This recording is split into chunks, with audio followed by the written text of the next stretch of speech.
How to fix Roblox does not support admin installation, please rerun.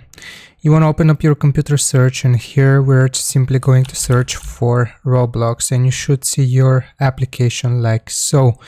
So the next step is right clicking on it and selecting open file location.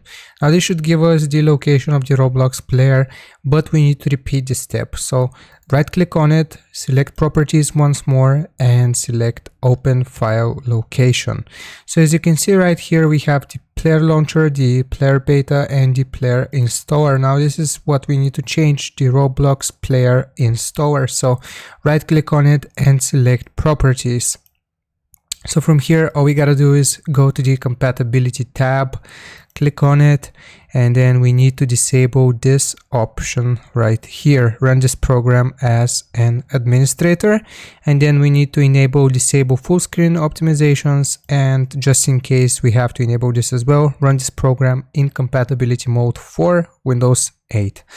So make sure you uncheck this, run this program as an administrator, click on apply, click OK, and now it should work for you. Another thing you can do if it still doesn't work for you is go to the Microsoft Store and install Roblox from within the Microsoft Store itself. I'm going to show you how you can find it. Search apps, games, movies, and more. You want to search for Roblox. You are going to click on the first option right here for Roblox, and then you have to click on Get. So those are two ways of how you can fix this error. Hope this helps. Don't forget to like and sub, and I'll see you next time.